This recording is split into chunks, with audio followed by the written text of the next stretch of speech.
Today we will read Milton's blank verse in Paradise Lost. तो सबसे पहले तो मैं आप लोगों को बताऊंगा कि ब्लैंक वर्स एक्चुअली होती क्या है। ब्लैंक वर्स अनराइम मेट्रिकल कंपोजिशन होती है।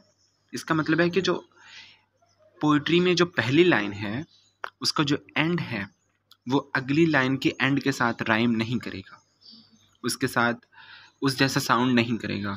इसे कहते हैं unrhyme. Okay, so blank verse की डेफिनेशन क्या होगी? Unrhyme metrical composition means end of one line is not necessarily in rhyme with the next end of line. अब मैं आपको इसकी एग्जाम्पल पैराडाइज लॉस्ट में इस तरह दिखाता हूँ। देखें, of man's first disobedience and the fruit of that forbidden tree whose mortal taste brought death into the world and all our woe with loss और Eden till one greater man restore us and regained the blissful seat. Sing heavenly muse that. यहाँ पर आप देख रहे हैं कि पहली line है जो वो दूसरी लाइन के साथ राइम नहीं कर रही, जो थर्ड लाइन है वो फोर्थ के साथ राइम नहीं कर रही, और जो फिफ्थ लाइन है वो सिक्स्थ के साथ राइम नहीं कर रही। तो यही ब्लैंक वर्स एक्चुअली, कि जो ब्लैंक वर्स के अंदर कोई भी लाइन अगली लाइन के साथ राइम नहीं करती, लेकिन ये इसका भी एक प्रॉपर स्ट्रक्चर है। ये पोएटिक नंबर से बनते हैं। इसके अंदर एक वीक सिलेबल होता है और एक स्ट्रॉन्ग सिलेबल होता है, और यही वीक स्ट्रॉन्ग सिलेबल क्या बनाते हैं? ये पोएटिक नंबर बनाते हैं।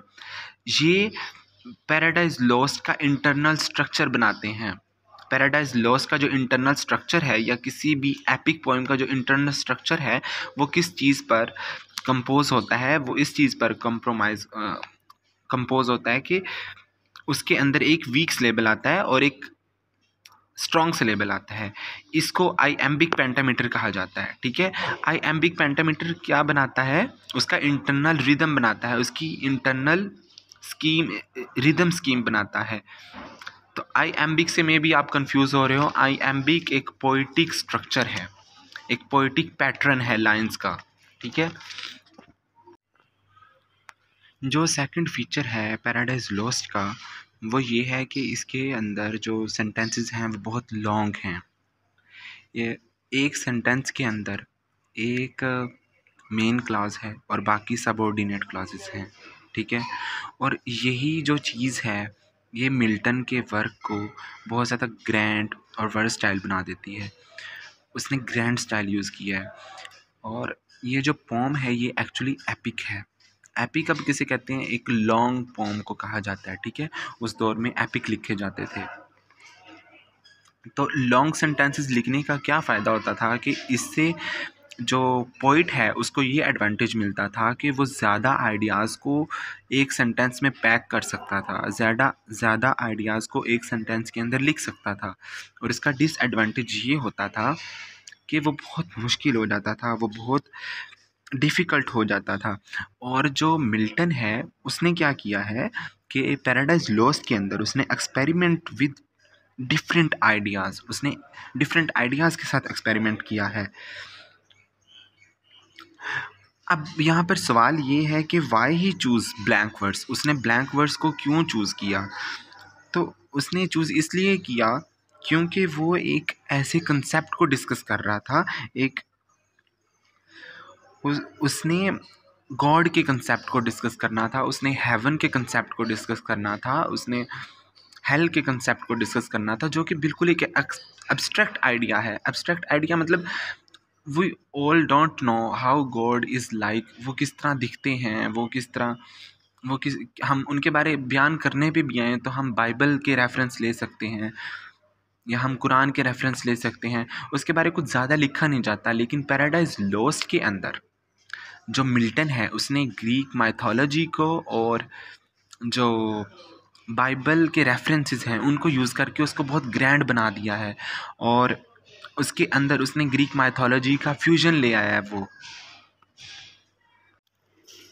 जो दूसरी बड़ी वजह है वो यही है कि एपिक को हमेशा लॉन्ग वर्सेस में लिखा जाता था, और एपिक के अंदर एक ग्रेट आइडिया डिस्कस होता था। उसकी वोकैबुलरी, उसका स्टाइल बहुत ग्रैंड होता था, सब्लाइम होता था। थर्डली जो एक इम्पोर्टेंट बात है वो ये है कि मिल्टन जो था वो ब्लाइंड था, वो अंधा था आँखों से।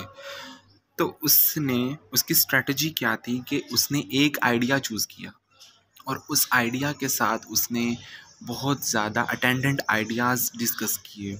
उसने जिस तरह गॉड के आइडिया के साथ हेल, हेवन और फॉलिंग एंजल्स और सैटर्न के आइडिया को, एडम के आइडिया को, ईडन के आइडिया को, इन सब आइडियाज़ को उसने एक साथ कंबाइन कर दिया और इसके अंदर ग्रीक माइथोलॉजी का फ्यूजन लेकर आया।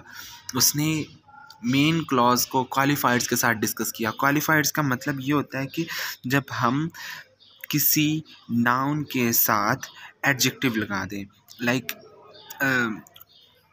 व्हेन यू से फॉरबिडन ट्री, तो ट्री के साथ लगा है फॉरबिडन, तो जो फॉरबिडन है it is actually qualifier. And जो नेक्स्ट पॉइंट है वो ये है कि जो मिल्टन की एक लाइन है वो एक थीम को लेकर चल रही है, वो एक पैराग्राफ हम उसे कंसीडर करते हैं। एंड जो नेक्स्ट पॉइंट है वो ये है कि मिल्टन ने अपने पर्सपेक्टिव को अपनी पोइट्री के अंदर लिखा है। लाइक बेशक उसने बाइबल के रेफरेंसेस उठाए हैं उसके अंदर, लेकिन जैसा कि मैंने आपको पहले बताया कि जो गॉड का कंसेप्ट है वो अब्स्ट्रैक्ट है। उसके बारे हम लिखने पे आए तो क्या लिखेंगे कि जो बाइबल में है, जो कुरान में है और जो अदर हॉली बुक्स के अंदर है वही डिस्कस कर सकते हैं। लेकिन मिल्टन ने इसके अंदर अपना पर्सपेक्टिव दिया। उसकी इंस्पिरेशन बाइबल थी और उसकी स्ट्रेटजी थी वन आइडिया, जिसके साथ उसने डिफरेंट आइडियाज़ को डिस्कस किया। एक जगह पे वो अप्रूव करता है और एक जगह पे वो डिसअप्रूव करता है आइडियाज़ को, और यही उसके स्टाइल को एलिगेंट बनाता है। लेकिन at the same time elegant के साथ वो डिफ़िकल्ट आइडियाज़ भी हैं। मिल्टन का स्टाइल कैसे ग्रैंड स्टाइल बन जाता है, उसके अंदर एक चीज़ जो एडिशन करती है वो उसकी लॉन्ग सिमिलीज़ हैं, जो कि उसने क्लासिकल सोर्सेज से, जो कि उसने ग्रीक माइथोलॉजी से और बिब्लिकल रेफरेंसेस से यूज़ की हैं। यहाँ पर कुछ मैंने सिमिलीज़ यहाँ पर टेक्स्ट उठाई हुई हैं जो बताया गया है कि उसको डव कहा जाता है। हेवनली म्यूज़ को डव का रेफरेंस दिया गया है, उसको डव की तरह कहा जाता है। डव की सिमिली यूज़ हुई है और डव की सिमिली एक्चुअली में बाइबल में यूज़ की गई है।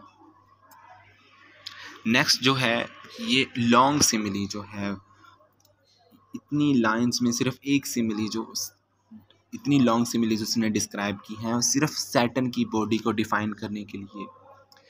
Thus, Saturn talking to his nearest mate with head uplift above the wave and eyes that sparkling blazed his other parts besides prone on the flood, extending long and large, lay floating.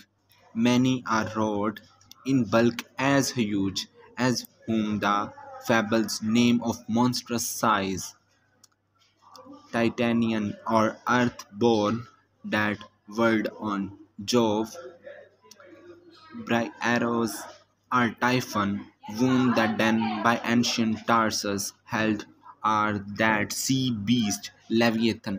अब leviathan जो है ये Greek mythology से है, और ऊपर जितनी भी चीज़ें टाइफन और ब्रायरोस ये जो डिस्कस की गई हैं ये भी ग्रीक माइथोलॉजी से है। उसको बताया गया कि वो इतना बड़ा है कि जो शिप मैन है वो सोचता है कि वो एक आइलैंड की तरह का है। मतलब सैटर्न का जिस्म इतना बड़ा है कि शिपमैन सोचता है कि वो कोई आइलैंड है जिसके पास शिपमैन की कश्ती रुक गई है। तो ये जो हैं ये सारे कहाँ से यूज़ किए गए हैं, ग्रीक माइथोलॉजी से डिस्कस किए गए हैं। ये सिमिलीज इतनी लेंथी हैं कि जो रीडर है वो अक्सर कनेक्शन खो बैठता है कि पीछे मैं क्या पढ़ रहा था और मेन क्लॉज क्या थी, और आगे उसके साथ अटेंडेंट आइडियाज़ कनेक्ट हो जाते हैं जो कि ग्रीक माइथोलॉजी और अदर रेफरेंसेस हैं जो यूज़ किए गए हैं यहाँ पर। कंक्लूजन में हम ये कहेंगे कि जो पैराडाइज लॉस्ट है उसके अंदर हर चीज़ की बहुत ज़्यादा डिटेल ऐड की गई है। उसके अंदर एब्स्ट्रैक्ट नोशंस को इस तरह बयान किया गया है कि जिस तरह वो कंक्रीट है। हर एक चीज़ की एक प्योर पिक्चर बना दी गई है और पिक्चर्स को उनको कलर कर दिया गया है। जो मिल्टन है वो उसे हम कह सकते हैं कि ही वाज इमेज मेकर, और उसने किस चीज़ की इमेज बनाई है? उसने उन आइडियाज़ की इमेज बनाई है जो नॉन ह्यूमन है, जो कि एक्चुअली हम सिर्फ सोच सकते हैं। हम सिर्फ अपनी सोच से अपने रब पर एतबार करते हैं कि हमने नहीं देखा कि अल्लाह कैसा है, लेकिन हम सिर्फ अपने अकीदे पर हैं। तो उसने उन अकायद की एक डिस्क्रिप्शन बना दी है। उसने हेवन के कंसेप्ट को बाइबल से उठाकर, उसने हेल के कंसेप्ट को बाइबल से उठाकर उसकी प्योर डिस्क्रिप्शन दी है कि वो उसके अंदर फ्लेम्स हैं और हम उसकी इमेज अपने दिमाग में बनाते हैं। तो ही इज़ इमेज मेकर। और आगे मैंने यहाँ लिखा है ब्रेकर, कि ब्रेकर का मतलब है उसने इमेज कौन सी ब्रेक की हैं। उसने जो प्रीवियस इमेजेस थी जो एपिक के अंदर डिस्कस होती थी, लाइक किंग्स की, लाइक क्वींस की, उसको ब्रेक कर दिया और ऐसी इमेज मेकर, ऐसी इमेजेस बनाई हैं एब्स्ट्रैक्ट आइडियाज़ की जो पहले नहीं बनाई गई। उसने नॉलेज और इमेजिनेशन को कंबाइन कर दिया है और एक किस्म का आर्ट लेकर आया है। नेक्स्ट पॉइंट है पैगन एंड प्योरिटन। जो मिल्टन था वो एक्चुअली पैगन था। पैगन मतलब कि वो एक जगह से दूसरी जगह सफ़र करता था, और वो प्योरिटन था। प्योरिटन ही वाज मूवमेंट था, एक्चुअली प्योरिटन वाज मूवमेंट। तो वो एक जगह से जब दूसरी जगह जाता था तो उसने उन आइडियाज़ को भी वहाँ पर डिस्कस किया है। वहाँ पर ग्रीक और रोमन लिटरेचर को उसने बाइबल के साथ फ्यूज़ कर दिया है। उसने रेनेसेंस और रिफॉर्मेशन को डिस्कस किया है। ये सारे कंसेप्ट पैराडाइज लॉस्ट के अंदर झलकते हैं। तो यही पैराडाइज लॉस्ट की कंक्लूजन है। Thank you so much.